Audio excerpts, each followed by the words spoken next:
የበርካቶች የፍቅር መገለጫና ምሳሌ የነበሩት አዶናይና ጃኒ መለያየታቸው ይፋ አድርገዋል። በኢትዮጵያ የማህበራዊ ሚዲያ በተለይም በቲክቶክ መድረክ ላይ በሰፊው የሚታወቁትና እንዲሁም ደግሞ በርካታ አድናቂዎች ማፍራት የቻሉት እነዚህ ሁለቱ ጥንዶች አዶናይና ጃኒ በመካከላቸው የነበረው የፍቅር ግንኙነት ማክተሙ በይፋ አስታውቀዋል። ከዚህ ቀደም ከአዶናይ ጋር የነበራቸው የፍቅር ግንኙነት አሁን ላይ በሰላምና እንዲሁም ደግሞ በክብር በተሞላ ሁኔታ ተነጋግረው ማለቁንና እንዲሁም ደግሞ መለያየታቸው ገልጻለች። በአንጻሩ አዶናይ በበኩሉ ደግሞ ባሰፈረው መልእክት ከጃኒ ጋር የነበራቸው የፍቅር ግንኙነት ማብቃቱንም አረጋግጧል። ሁለቱም የየራሳቸው መንገድ መምረጣቸው ገልጿል። የሁለቱ ድንገተኛ መለያየት ታዲያ በዚህ ሰዓት በማህበራዊ ሚዲያ ተጠቃሚዎች ዘንድ ከፍተኛ መነጋገሪያ ሆኗል። እናንተስ በዚህ ጉዳይ ሰላምታ የረሳሁን ቤተሰብ ከመኛሁም ያው ለሐቢሻና አጀንዳ ይስአንኩምን አጀንዳ ረኺብኩም ነኹም ማለት እናዛ ሰሙን እዚያ ጃንና አዶናይ ተፋላሊና ኢሎም ይፋ ገይሮም ወለው ማለት እዩ። ያው ብራንክ ኣነ እኳ እርግጠኛ ኮንኩን ብራንክ ክኾን ይኽእል እዩ ባይዝዌ ሕማቅና ፅቡቅ እዩ ትዛረቡ ማለት እዩ። ነገር ግን ዋላ ተኾይኑ ለውንሲ ኣብ ማንም ሰብ ዘጋጥም ነገር እዩና ክንደይ በቃ ናባኸያ ገለ ምናምን ብዙሕ ነገር ማለት እዩና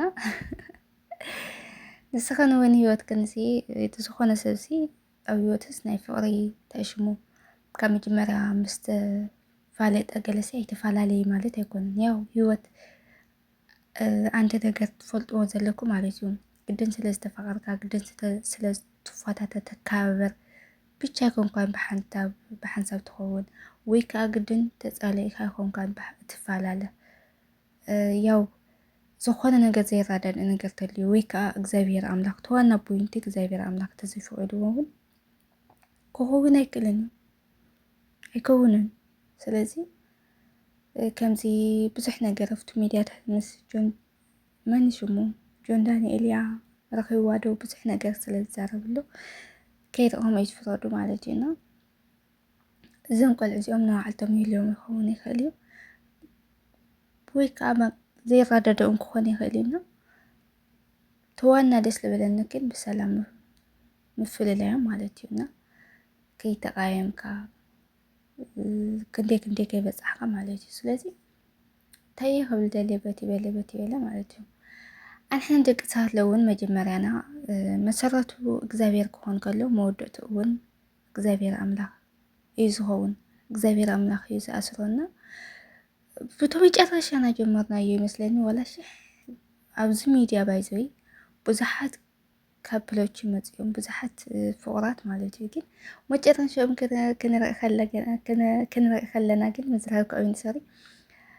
ተፈላለዮም ከምዚ ኮይኖም ከምዚ በቃ እምበር ካብ መጀመርያ ኣነ ማለት እዩ ኣብ ሂወተይ ክልተ መሓሮ ብቻ ኣለዉ ዝፈልጦ ወሊዶም ተፈቂሮም ወሊዶም ክሻብ ሕጂ እኒኦም ማለት እዩ። እንታይ ካልእ ግን ኣብ ሚድያ ዝወፃ በቃ ኣይቅንን እዩ ክሻብ ቁም ነገር ኣይበፅሕን እዩ። ያው እግዚአብሔር አምላክ ለኩ ይብለና እዩ ኣብቲ ከይገበርኩምዎ ኣይትዛረቡ ከም ንፋስ ክቀሪ ይኽእል ኢና ከምዚ ኣብ ሓዳር ከይኣተና ገና ቃል ኪዳን ከይኣሰርና ገለስ ናብ ሚድያታት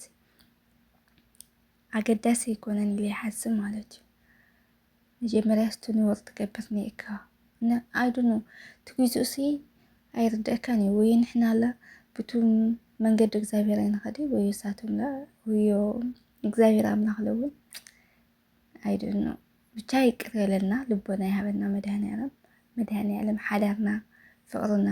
ኩሉ ነገር ልኽባረክ ህይወትና ልኽባረክ ያው ልቦና ይዓድለና ክብለኩም ይፈቱ ማለት እዩ። ካብ ልልኣተነ ጓላት በቃ ባኻ ፍቅሪ ጀሚርና ባኻ ብናትኩም ቃኒእና ከምዚ ኮይና ገለ ትብላ ማለት እዩ። ስለሰማዕከ ንዛረብ ኣለኹና ኣብ ሚድያ ኩሉ ትሪኦ ማለት እዩ ሓቂ ይምሰልኩም ልብዝሕ ሰብ ማለት እዩ ኣብ ሶሻል ሚድያ ዝመፅእ ዝኾነ ጎደሎ ስለ ዘለዎ እዩ ኢለ ይሓስብ። ከመይ ኢለኹምኒ ኣብ ቪድዮና ባክግራውንዶም ካብ ቪድዮ ውጪ እዚ በተለይ ብዙሕ ሰዓት እዚ ክልተ ባህርያት እዩ ዘለዎ ሰብ ክልተ ባህርያት ተሸኪሙ እዩ ዝኸይድ ተረዲእኩም እና ኣብ ሚድያ ኩሉ ልመፅእ ፌክ እዩ ኩሉ ኣርተፍሻል እዩ ኩሉ ድራማ እዩ ድራማ ከምዚ እቲ ግዜ ሲ ድራማ ዝኾነ ህይወት ልኽነብር በቃ ደቂ ሰባት ሲ ኣይዶኖ ልኽነብሩ ድዝዕድሞም ኮይኑ ኣይፈለጥን ብቻ ግን ኩሉ ሰብ ፌክ እዩ ሚድያ ዝመጽእ ተፈቂርና ዶ ከምዚ ኮይና ዶ ኩሉ ሓሸት እዩ እና በቲ በለ ተኣክለኩም ደልየ ደዋና ቦይንተይ ብደጋዊ ነገር ትሪእዎ ብደጋዊ ነገር ጽቡቕ ነገር ትሪእዎ ብደጋዊ ነገር ትሰምዕዎ ነገር ብደጋዊ ነገር ኢንፎርሜሽን ዝመፀኩም ልነብስኹም ምስ ነብስኹም ከተወዳድርዎ የብልኩምን ልነብስኹም ዳውን ክትገብሩ የብልኩምን በተለይ ደቂ ኣንስትዮ ማለት እዩ ደቂ ኣንስትዮ ኣብዛኛው ውዳት እኮ ደሓን እዮም በተለይ ደቂ ኣንስትዮ ነብስኽን ምስቲ ደገ ዘሎ በቃ ኣነስማ ከምዚ ኣነስማ ከምዚ ገለ ኢልኸን ዳውን ትግበራ ኣነስማ ስደት እኒአኹ ኣብ ኢድ ሰብ እንደ ሰርሕ ኣለኹ ካብዚ እስከመይ ኢለ ኣሕሻትኒ ኣነ ከምዚ እያ ንምንታይ ዘይኮንኩ ኢልክን ክተማረራ ገለ ትጅምራ እንደውም ካብቱ ፊልም ንመፀ ብደገ ዝሰርሕዎ ፊልምታት ብጅዋል ትሪኦ ታዘላኸን ኣንተስ ኣብ መዳም ዲንተስ ወቴቨር ኣብ ዝኾነ ቦታ ማለት እዩ ኣብ ዝኾነ ይኹን ንስኻትም ብክልተ ትሕሽኦም ማለት እዩ ትወልፅኦም ምክንያቱ ካብ ከበር ለኾነ ከምዚ ኣርቲፊሻል ለኾነ ህይወት ኣስመሳይነት ነገር ይመሓረና ማለት እዩ ተረዲእክና ስኢልካ ንጹህ ኮይንካ ሲ እንተሰብ ይኹን እንተስ ብድኽነትካ ዘይትነብር ካብ ፌክ ለኾነ እንትን ማለት እዩና ያው ጊዜው ትክክለኛ እውነተኛ ፍቅር ሲ